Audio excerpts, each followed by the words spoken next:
fue el primero, creo que fue el primer festival. Fue como nuestro Woodstock. De todos los festivales que yo participé, tanto en Chile como en otras partes, ese festival es el único que me dio, que me hizo vibrar y en algún momento hasta emocionarme de lo que se vivió.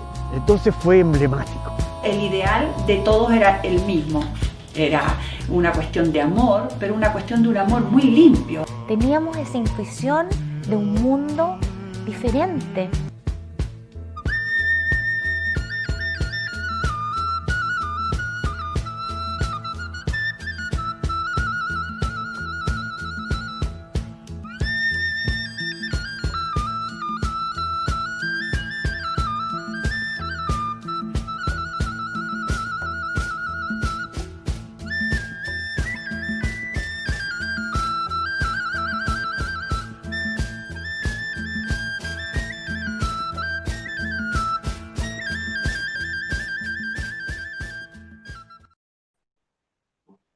Hola, bienvenidos a esta transmisión desde los canales de Facebook y YouTube del Festival Internacional de Cine y Música Inédit Chile.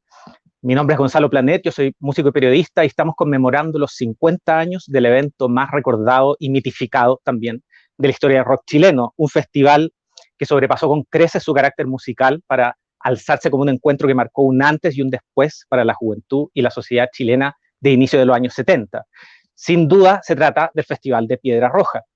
Como parte de esta celebración, se emitirá gratuitamente el documental Piedra Roja en www.inedit.cl hasta este 12 de octubre y también se podrá descargar gratuitamente en www.portaldisc.com.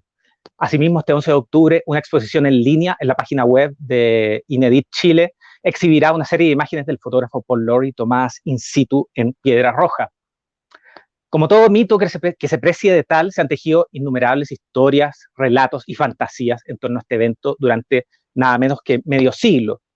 En esta conversación vamos a conocer de primera fuente la realidad del Festival de Piedra Roja tal como la vivieron dos de sus organizadores, Jorge Rojas y Gary Fritz, a quienes tengo el gusto y el honor de presentar.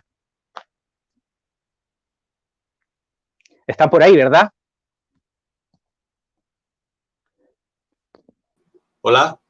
Hola. Ahí los escucho. ¿Qué tal, Gary y Jorge? Entiendo que estamos en una conversación internacional ahora, porque con Jorge estamos desde Santiago y Gary está en Estados Unidos, ¿verdad? Sí, estoy en Illinois, cerca de Chicago. Fantástico. ¿Y Jorge exactamente dónde está? Isla de Maipo. Y el apellido es Gómez, no Roja. Oh, perdón. El nerviosismo de hablar con personalidades como ustedes. No todo el mundo no habla con los organizadores de Piedra Roja, no es algo usual para nada. Un evento que se ha tejido tantos mitos e historias, es normal ponerse un poco nervioso. Sí. Pero para comenzar les quiero decir que, bueno, estamos de acuerdo que Piedra Roja no es solo el mayor mito de la historia del rock chileno, sino que también es un verdadero hito social del Chile de 1970. Pero como algunas personas saben, su origen estaba muy lejos de ambicionar esa trascendencia que logró. ¿Cuáles fueron las razones para pensar en organizar un festival de esta naturaleza para ustedes? Bueno, yo quiero deferir esa pregunta a Jorge porque la idea brotó de su mente y yo fui un humilde ayudador por ahí. Así que, Jorge. Go ahead. Se vivían tiempos muy complicados. Venían los comicios, salió ganador Salvador Allende, las universidades en París se declararon en huelga, estaban las protestas, qué sé yo, contra Vietnam, estaban los punks, los rockers en Liverpool. Habían varios movimientos, varias razones por las cuales muchos nos rebelamos de algún modo u otro y surgió un movimiento en el fondo No sé, yo me considero hippie hasta el día de hoy. Y el hippismo no tiene que ver con usar el pelo largo o tener un tatuaje, no, no va por ahí, es como una filosofía de vida. Somos un poco más responsables para con la madre naturaleza, la Pachamama. ¿Y qué es lo que nos unía a todos? La música. Jimi Hendrix, Janis Joplin, The Doors, son grupos que los Beatles, grupos que nos marcaron en lo personal. Yo regresaba de Inglaterra y venía ya con el Beatlemania a flor de piel. Entonces, el por qué se gestó, básicamente se vio en los medios que existía esta efervescencia en todas las sociedades, esto era transversal.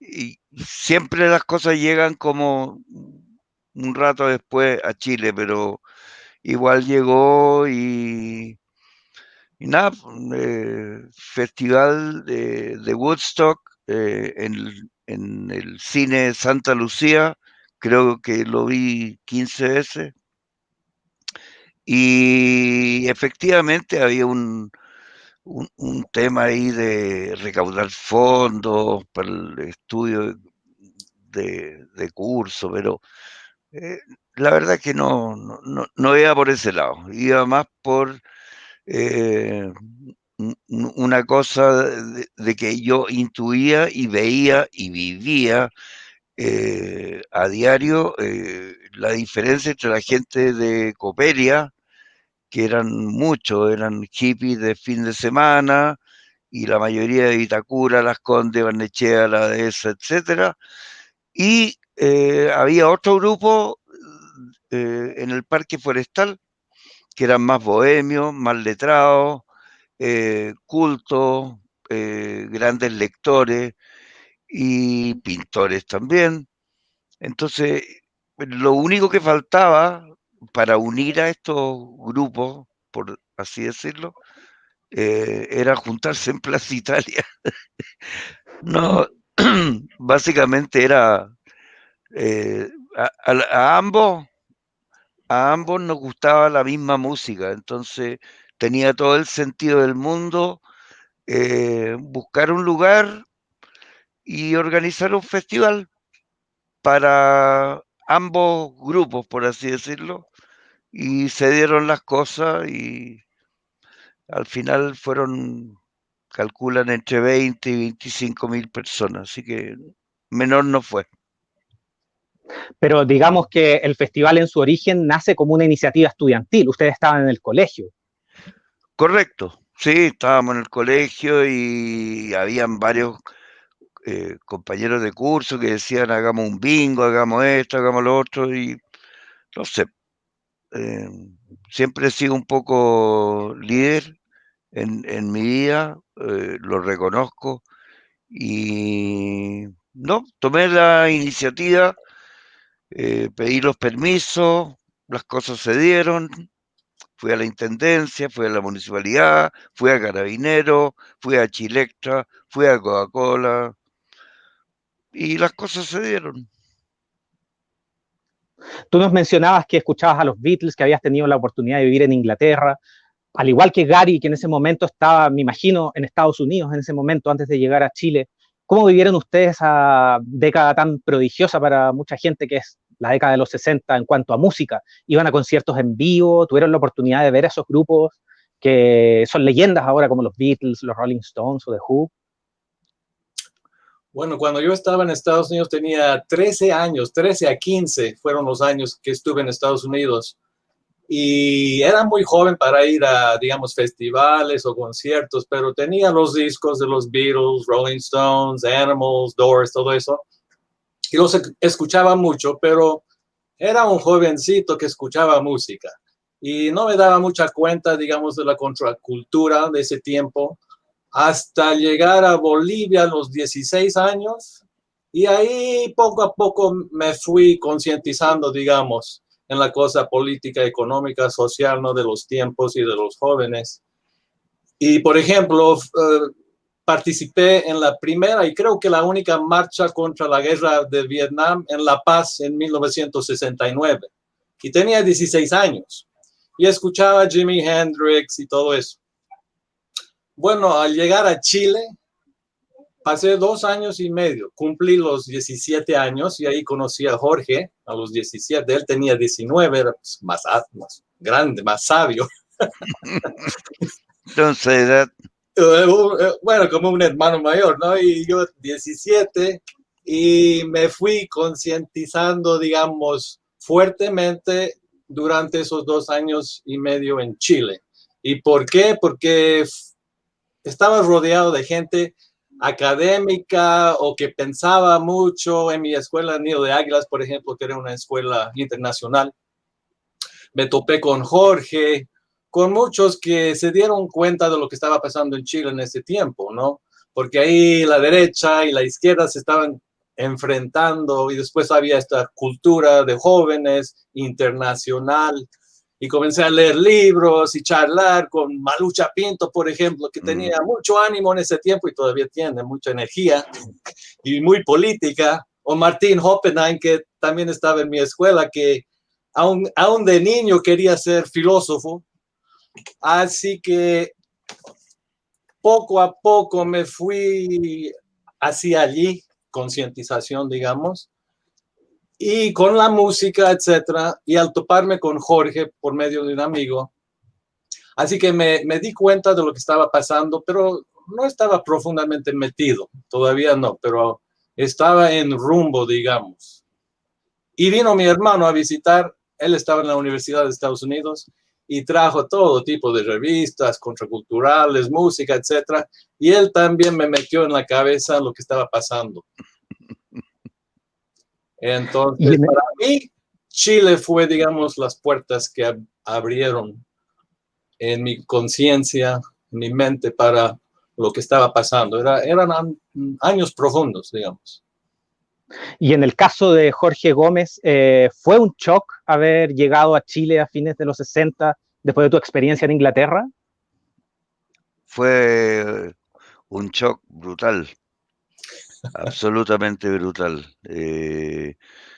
Yo venía de 16 años, llegando a Chile, había pololeado y mis compañeros de curso, al que me adaptaron, digamos, porque los estudios no eran equivalentes o validados, jugaban las bolitas, jugar al trompo. Y no sé, pues yo ya escuchaba Here Comes the Sun hacía rato, así que sí, fue bien chocante. Mis viejos al llegar compraron en Vitacura y habían vecinos de que, oye, con ese no se junten porque puede ser Hells Angels o... ¿y de dónde? ¿No? Pero tú sabes cómo era la cosa en Chile sobre todo y en esos años. Había mucho prejuicio, en fin, al que usaba pelo largo y barba era de partida sindicado como terrorista o en vías de. Entonces, sí, fue chocante. Oye, Jorge, y tú mencionabas hace un momento, cuando conversábamos de algunas de las gestiones que tuviste que hacer para llevar a cabo este festival, como permisos, trámites y cosas así. ¿Cuáles fueron sus roles particularmente y cuáles fueron los principales obstáculos en la primera fase de realización del festival? Lo primero fue buscar el lugar. Vimos alternativas en Los Trapenses, que en esos años había una laguna. Yo creo que eso debe estar ahora con canchas de golf y casas de miles de UF. Fue el primer lugar y yo andaba con una Mónica, una palomita de esa época, y ella era sobrina de de la Hacienda Apoquindo, que más arriba se convierte, la Hacienda Apoquindo, más arriba, se convierte en la Hacienda La Hierba Loca. Iba a saber yo, pero coincidencia. Y este lugar físicamente queda en Los Faldeos, donde hoy día se encuentra el Estadio San Carlos de Apoquindo, equipo de mis amores además, la Católica, y donde está la cancha es donde estuvo la gente y donde están las canchas de entrenamiento y los estacionamientos, ahí estaba lo que era el escenario. Y Gary, ¿qué recuerdas tú de la organización del festival? Tú me decías que tenías un rol un poco menor ahí. Sí, muy menor. Jorge, más que nada nos juntamos con Jorge y nos dijo de su idea y lo que planteaba. Y bueno, ofrecimos nuestra ayuda, que era poca, pero planteamos que íbamos a hacer uno de los afiches. Creo que habían 2 afiches. Yo vi solo la que nosotros hicimos, pero lo sacamos por mimeografía, porque yo vivía en el Santiago College, mi papá era el director y por eso teníamos esas máquinas y nos dio permiso mi papá y papel y sacamos afiches que había dibujado mi hermano. Sí. Y sacamos, no sé, cientos o miles y después salimos a la calle, Providencia, Los Leones, Parque Forestal, etcétera, a distribuir los afiches. Con engrudo. ¿Con qué? Con engrudo. Con engrudo. Engrudo. Harina con agua. Sino en esta época no teníamos cola fría, ni habían corcheteras industriales, nada. Con engrudo. Sí. Pero más que nada mano a mano. Sí. Veíamos un grupo por allí fumando algo que sé yo que era y ahí a distribuir algunos afiches. Y además de eso, me acuerdo que fui con Jorge a la Coca-Cola o Chilectra, uno de los dos. No creo que los dos, pero uno de los dos. Así que pocas cosas así, pero muy poco. Más que nada me parece que era Jorge con los amigos del Liceo 11 y no sé quién más. Yo estaba en las alas.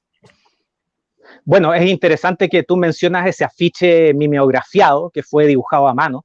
En ese afiche, del que se conservan copias todavía a 50 años, ya aparece el nombre del festival, que no fue Piedra Roja, dice Festival Media Luna, y aparecen algunos grupos musicales anunciados, como los High Bass, que iban a ser los Jaivas, los Blobs, los Escombros, que entiendo que no tocaron, y más, y otras bandas, pero ahí digamos que ya está el nombre del festival, que no fue el nombre que trascendió, que es algo curioso.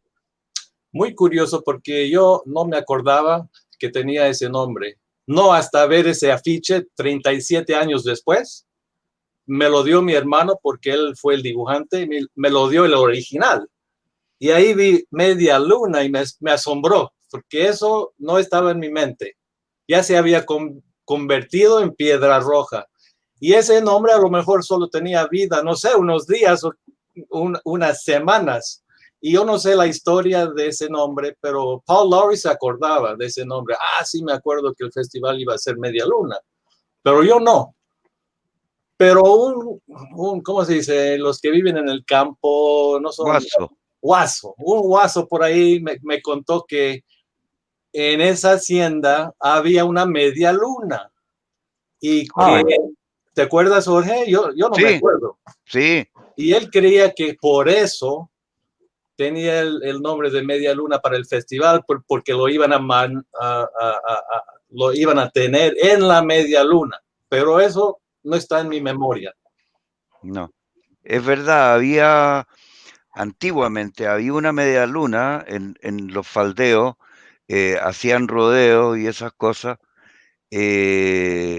pero el lugar en sí era piedra rajada, siempre fue piedra rajada porque había una roca enorme, grande, no sé, unas 100 toneladas y tenía una tizadura y era una piedra rajada. Y el Mercurio le puso piedra roja. Así que Gary, nos deben, la inmobiliaria Piedra Roja nos debe algún royalty. Muchos royalties.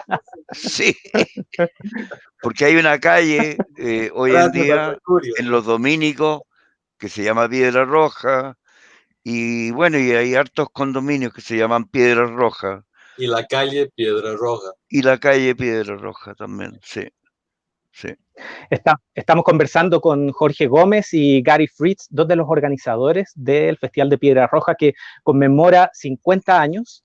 Gary también, además de participar en el equipo organizador, dirigió un documental que se llama Piedra Roja, que estrenó en el Festival Nescafé Inédit Chile el año 2011. Yo tuve la ocasión de estar ahí, fue fantástico. Quería comentarles, se suele referir de manera tal vez un poco exagerada a Piedra Roja como el Woodstock chileno. Incluso músicos que participaron ahí lo llaman de esa manera. Decidir organizarlo en este acampado enorme que era el sector de los Dominicos, rodeado de cerros, un paraje hermoso, ¿respondía al menos a una inspiración de lo que se veía en la película de Woodstock? ¿Hay una conexión ahí o era una coincidencia? No, yo no creo que sea coincidencia. O sea, estar en los faldeos precordilleranos y ver Santiago abajo con smog, y no sé, pues a partir de el día viernes fue el día, para mí, el día más lindo. Pero sacábamos la cuenta ayer con un periodista, tuvimos prácticamente 22 horas de electricidad antes de que los vándalos y el lumpen hiciera el daño que hizo. Pero, o sea, se congregó la gente, mucho más personas de las que yo jamás imaginé. No tuve, no sé, algunas precauciones, pero tenía 19 años, y dije, no, esto es bacán, se puede hacer, démosle nomás. Pero claro, no sé, detalles como haber empostado el cable eléctrico del empalme, eran 3,5 kilómetros de cable, cable grueso además. Entonces, claro, si le hubiésemos puesto poste, probablemente no se habría cortado la luz, pero anda a saber tú, en esa época las cosas también eran medias turbias. eh, Sin embargo, algo que quiero destacar, a diferencia de lo que pasa hoy en día, con la juventud me refiero, el hecho de que, ¿sabéis qué? No hubo pelea, increíble o no. Sí hubo algunos intoxicados por consumo de droga o de alcohol. Es falso de que hayan habido violaciones. Es efectivo de que varias lolitas aprovecharon de irse de la casa. Pero, ¿cachai? Que hay cosas que son verdades y otras que no. En Piedra Roja yo no vi nunca una mocha así como se veían, no sé, pues en Providencia, en el parque, y hoy día lo vemos a cada rato, mucha violencia. En esa época no. Ese es como un recuerdo más o menos general de los que tienen. Yo quería consultarles si retienen en la memoria cómo fueron evolucionando los días de festival, que por lo que entiendo fueron 3 días. ¿Recuerdan si cada día hubo como alguna característica, un día que tal vez se centrara más en lo musical, otro cuando empezó a llegar otro tipo de gente? ¿Tienen un recuerdo más o menos fresco o es una nebulosa de alguna forma? Go ahead, Gary. Yo llegué el sábado por micro, andé por el cerro, no sé cómo llegué, pero llegué allí y todo estaba con calma, me parece. Muy calmado, gente poniendo las carpas y haciendo fogatitas y música espontánea, y eso se aumentó en la noche con muchas fogatas, mucha música espontánea y claro, con muchos pitos por aquí, por allá, que siempre había. Y el domingo en la mañana, donde fue fichado la música, ¿no? Organizado para la música, el cable, una parte del cable se había desaparecido y eso ya era un escándalo y qué iba a pasar. Y eso era en la mañanita que se descubrió eso. Así que el domingo en la mañana era muy desordenado, digamos, y es medio escandaloso o con miedo de qué vamos a hacer.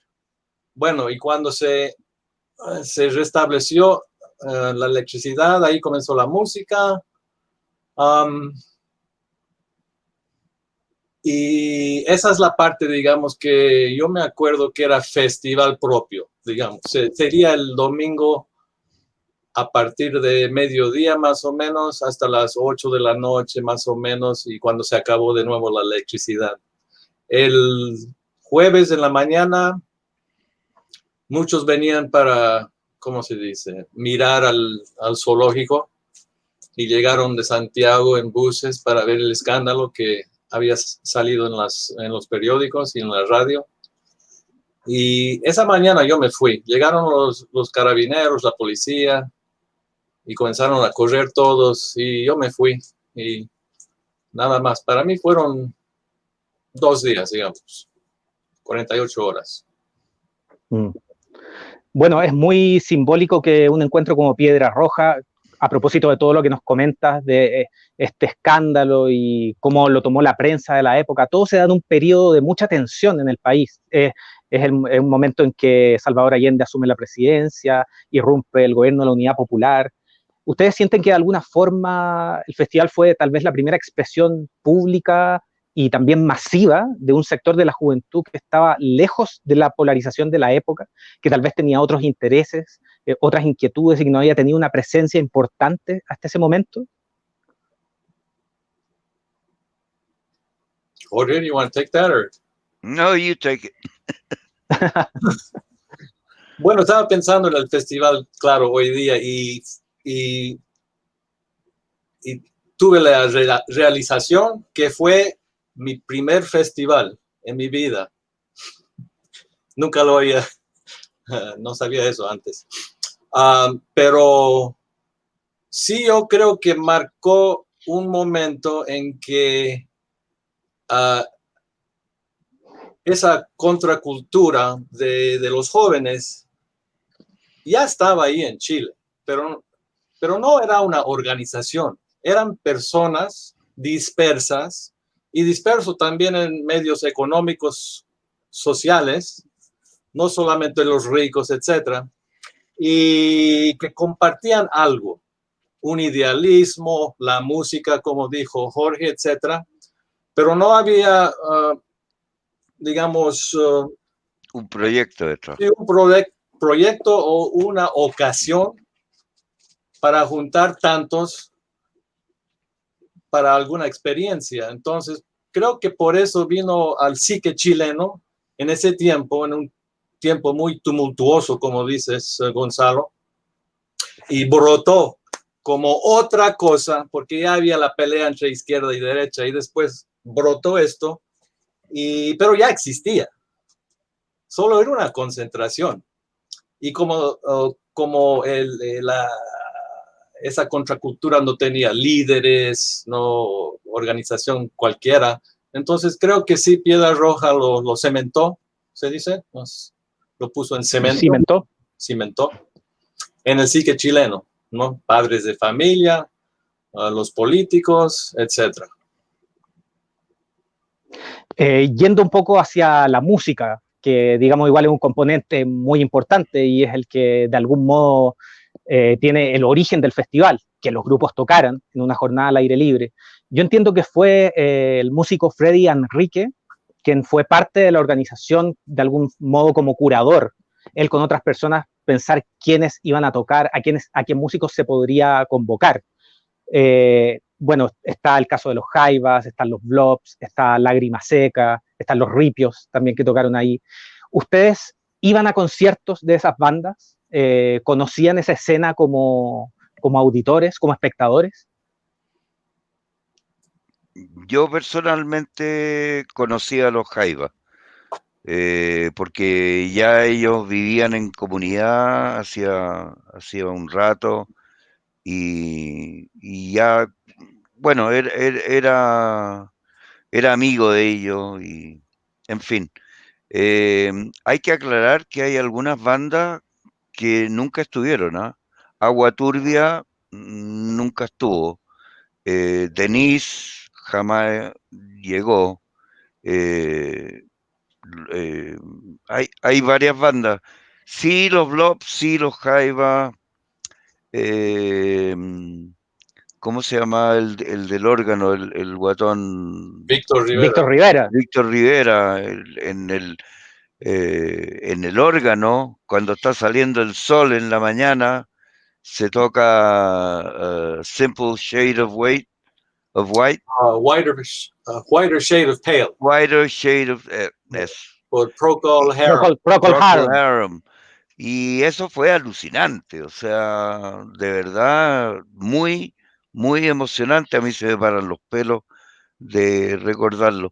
Lamentablemente, la cultura en esos años, además, hay que pensar, oye, pero ¿y cómo tenían una pura ampolleta? Bueno, porque no era claro, pues si faltaban, no sé, 3 generaciones de alpargata antes de llegar a, ¿cachai o no? Antes de llegar a tener lentes LED y todo lo demás. Pocos registros fotográficos. Yo le agradezco enormemente a Paul Lawrie que conserve esa foto. Gracias a Gary, que se pudo dar testimonio de le llaman hito, o sea, un mito, perdón, pero se transformó en un hito, de no ser por las grabaciones que Gary encontró en la casa de su abuelo. No sé, quizá no se habría hecho el documental y quedó para el registro, quedó para la historia y bien que así sea. Yo estoy de acuerdo con Gary. En la parte política nunca me he metido, pero definitivamente hubo un antes y un después. El después se convirtió en muchas opciones diferentes, contraculturales. No sé, llegaron los Hare Krishna, Guru Maharaji, Silo, los humanistas, en fin, y se crearon diversas fuentes de cultura y de religiones y de credos diferentes. Eso sí me consta y lo oí también. Yo creo que, perdón, adelante. Bueno, con la pregunta que hiciste, es curioso porque yo no conocía a ninguno de los músicos que tocaron en Piedra Roja. Y me puse en la cabeza en 2010 que iba a ir a Chile para archivar lo que pasó, iba a hacer unas entrevistas por aquí, por allá, y a ver qué podía encontrar, pero por mi propio gusto, no tenía ansias de hacer un documental, eso pasó después. Entonces ahí sí comencé a encontrarme y conocer a los músicos que tocaron en Piedra Roja. Y es curioso porque cuando estuve con ellos y no los conocía antes, es como si fuera con mis hermanos y hermanas en ese tiempo. Teníamos una conexión, digamos, espiritual o como lo quieres decir, pero estaba muy cómodo con estas personas que fueron, en fin, una parte muy concreta e importante del documental, pero en ese tiempo no los conocía a nadie de los músicos. No conocía a Freddy Enrique tampoco, perdón, pero Jorge Gómez sí, pero casi todos los demás no los conocía. porque como te dije, yo no era organizador principal, estaba en las alas de la organización y fui al festival, pero ahí nomás. Yo creo que una de las cosas más chocantes a los ojos de hoy es ver los diarios de 1970 que cubrieron el Festival de Piedra Roja. Realmente inverosímil cómo cubrieron el festival, cómo aparentemente no entendían lo que pasaba ahí. Y son muy violentos los titulares, y de todos los sectores políticos, de la izquierda a la derecha. Yo quería consultarles si ustedes imaginaron que podría suceder eso, se podía prever esa reacción. ¿Cómo se enfrenta a un momento así, donde parece que toda la sociedad está en contra de esto que está sucediendo?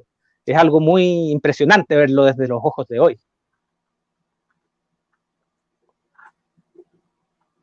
Bueno, no sé. En lo personal, siento que pagué el pato nomás. Fui expulsado del colegio. El director del Liceo 11 me dijo: yo nunca había visto un dictamen, por decirlo así. La Cámara de Diputados rechaza de que usted pueda continuar sus estudios en cualquier establecimiento educacional de Chile. O sea, tiene que irse para afuera de nuevo. Entonces, de verdad, bueno, me echaron de la casa, me echaron del colegio, fui enjuiciado por el alcalde en ese entonces.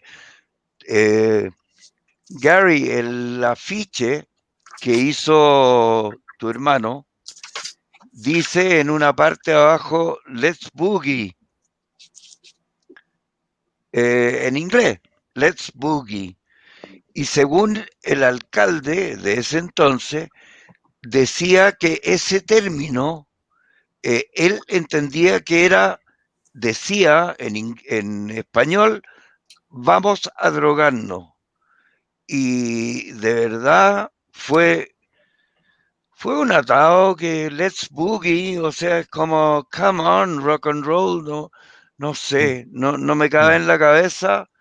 Y bueno, no duró mucho el tema, porque festival de música se buscó en la Real Academia Española y dice que es un festival musical.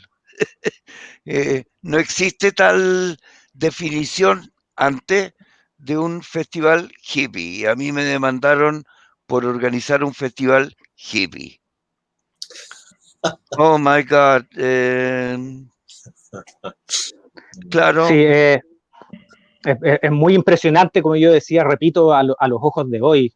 Ese nivel, digamos, de reacción, y particularmente contigo, Jorge, a niveles, como tú dices, dramáticos y muy injustos, de una injusticia intolerable, yo diría. En el canal 9, que era el de la Universidad de Chile, en esos años, y dando una entrevista en vivo, y llegaron 7 padres cuando salí del canal, y olvídate, a mí me sacaron la cresta, me patearon en el suelo, la pasé re mal, porque sus hijas se habían ido de la casa entre medio del festival, hasta que un caballero saca una gata de auto y me va a dar con la gata, y otros padres lo retuvieron, le dijeron: oye, este cabro no tiene nada que ver, somos nosotros, los papás de las niñitas que se fueron, y así que me salvé de nuevo. ¿Ustedes creen que a alguien beneficiaba que Piedra Roja apareciera como un escándalo, como un evento fallido, por decirlo suavemente? ¿Beneficiaba a un sector que se viera así? Claro, porque era un método, digamos, de bajar la importancia o criticar al otro lado. Entonces, por la derecha, nosotros éramos símbolos de comunismo. Queríamos vivir en comunas, ¿te imaginas? Comunas, sí. Comunismo está en la palabra. y llevar flores en el cabello y tener cabello largo. Y entonces ellos nos ponían como guerrilleros de la izquierda. Y algunos de nosotros andaban, yo no, pero digamos los blogs con Ángel Parra, y tengo su fotografía aquí, Víctor Jara. Entonces eran comunistas de la izquierda. Y la izquierda nos puso como chiquillos burgueses que no tenían nada que hacer mejor que escuchar música y tomar drogas. Mientras ellos miraban, digamos, al pueblo que se necesitaba armar y formular y estructurar para el futuro de Chile, ¿no? Con las fuentes de juventud, militantes, con ese esfuerzo.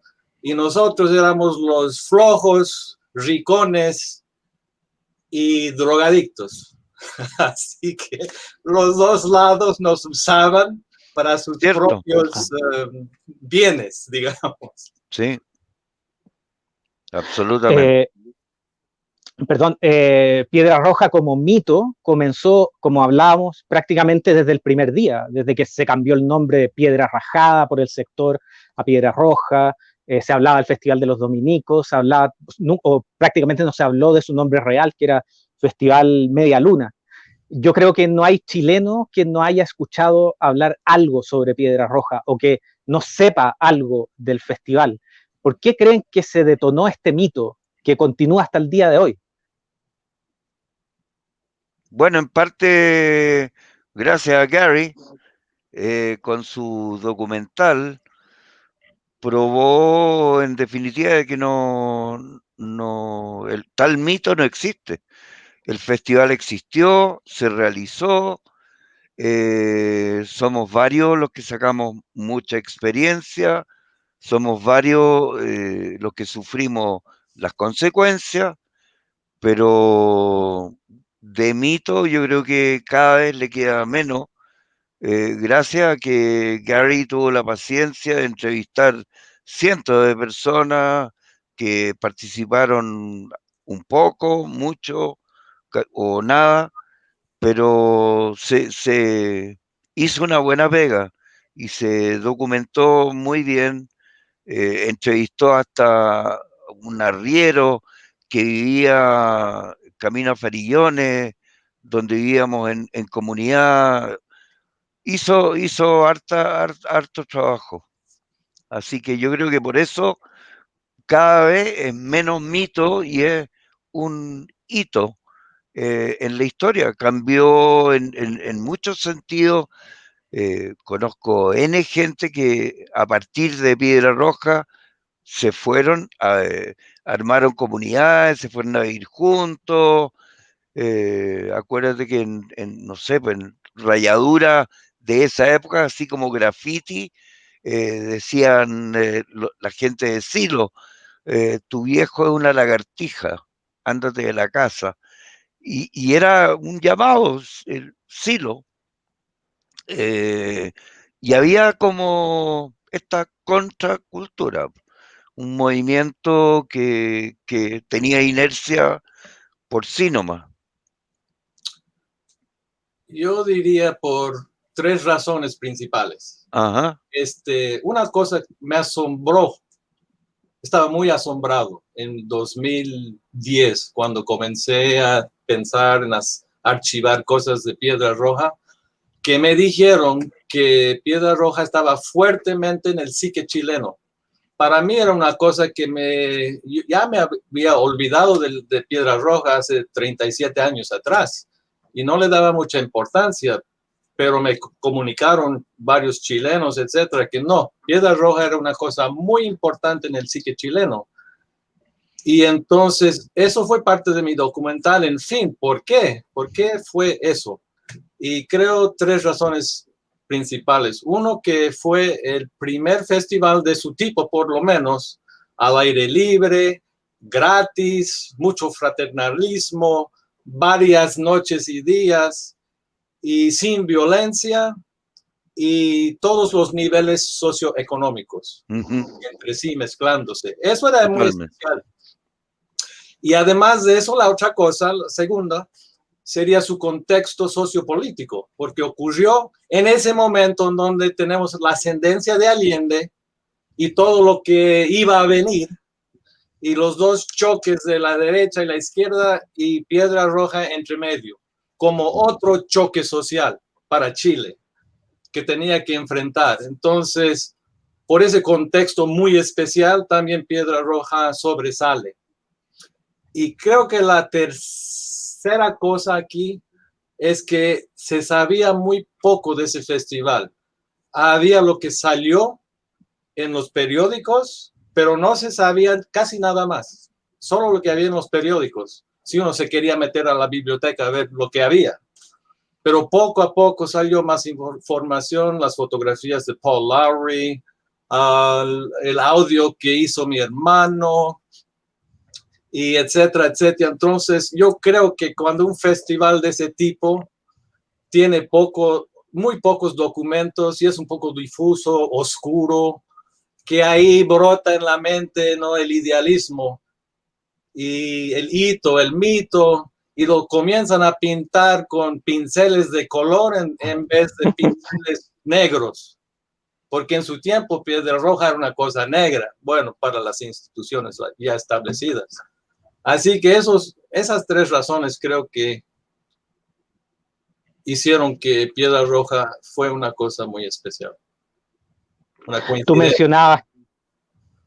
Tú mencionabas que te habían comunicado que Piedra Roja era muy importante para el cine chileno, como efectivamente es así. También Piedra Roja es citado casi inmediatamente en otras obras literarias, como el libro Palomita Blanca de Enrique Lafourcade, por ejemplo, en la película del mismo nombre, basada en el libro, dirigida por Raúl Ruiz. También han aparecido otras publicaciones a lo largo del tiempo, como la investigación del periodista Antonio Díaz Oliva, del año 2010. ¿Qué tan cercanos han estado ustedes a esas interpretaciones del festival? ¿Han visto esos libros? ¿Han visto las películas? Yo no conocía a los músicos, no había leído Palomita Blanca, no sabía de ninguna película. Por eso, como te digo, para mí Piedra Roja era una cosa ya que estaba en las cenizas del tiempo. Por eso me asombré tanto. Pero por curiosidad, fue Antonio Díaz Oliva que me metió en la cabeza juntar todo lo que tenía en ese tiempo, en 2010, y hacer un documental. Porque antes de eso yo lo iba a archivar en mi casa en Estados Unidos y dar una copia a Jorge, otros amigos por allá, y nada más. Pero Antonio me dijo, no, tú deberías hacer un documental.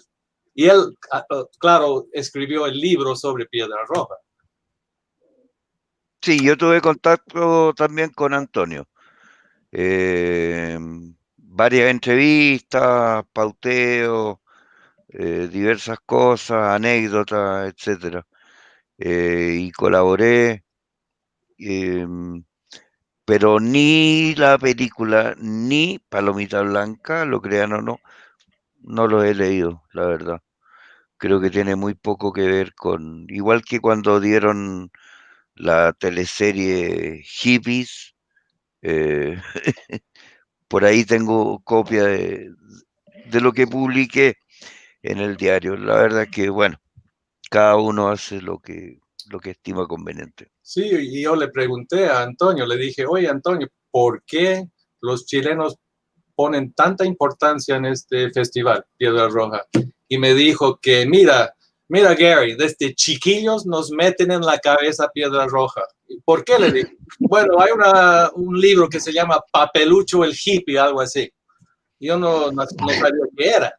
Y me contó de ese libro y de chiquitos tenían que leer del hippie y todo esto y después tenían que leer Palomita Blanca y bueno, en la primera página sale Piedra Roja y todos lo han leído, ¿no? En la escuela.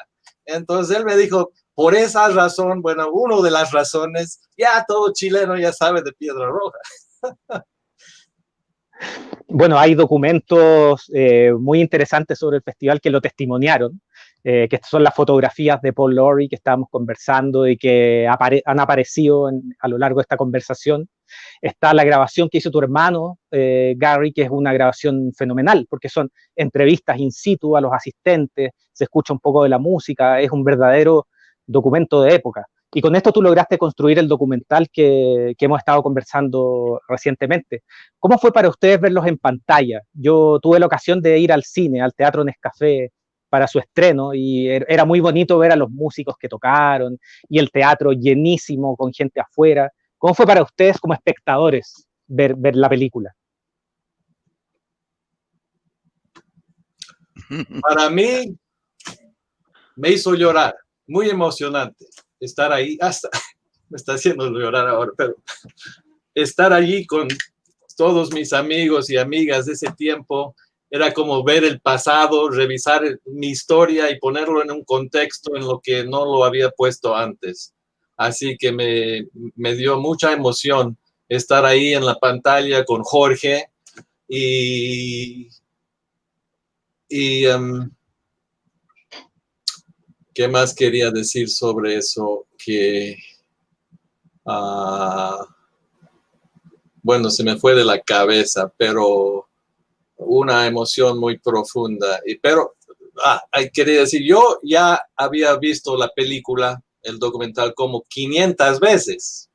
500 veces, porque yo tenía que hacer toda la edición, ¿no? De las pantallas, las fotografías. Por lo menos 500 veces en 2 años. Pero al verlo en un teatro, pantalla grande, era una cosa diferente y me hizo llorar. Yo igual. Y para Jorge, sí, para Yo Jorge igual. también. Súper, súper emocionante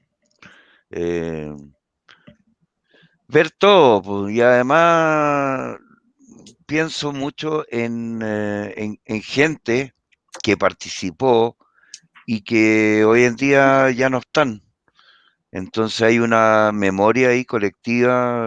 Recuerdo, voy a dejar mucho afuera, pero Gabriel Parra, Gato Alquinta, mucha gente que, bueno, ya no está con nosotros y obviamente la emoción, la noche de la presentación, Gary no pudo viajar, tuve que hacer la presentación yo y en algún minuto pregunté cuántos que estaban en el teatro Nescafé de las Artes, cuántos habíamos estado.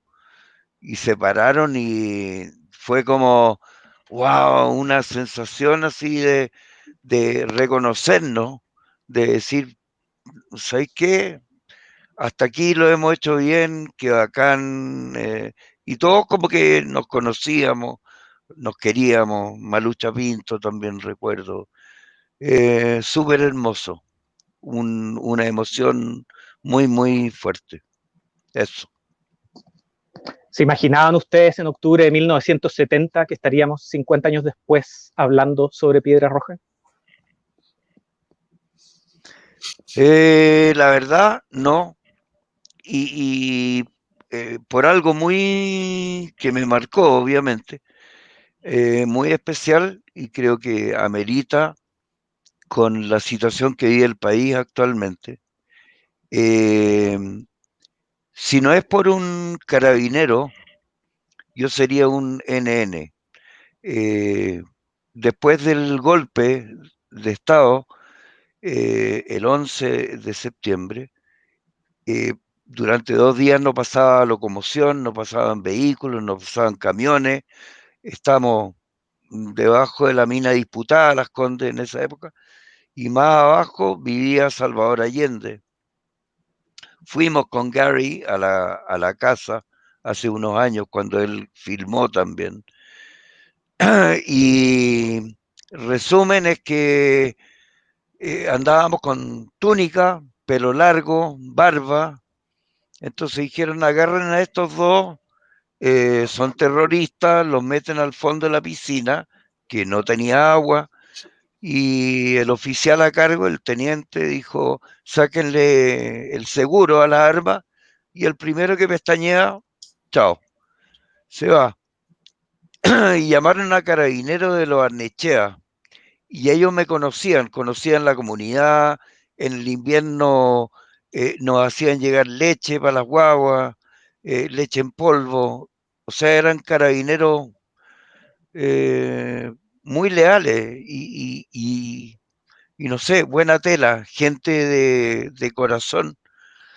Y el militar a cargo le dice al carabinero: ¿acaso usted no reconoce que estamos en estado de guerra y hay que matar a todos estos terroristas? Se van detenidos los dos al Estadio Nacional. Y el carabinero me dice: Jorge, vámonos.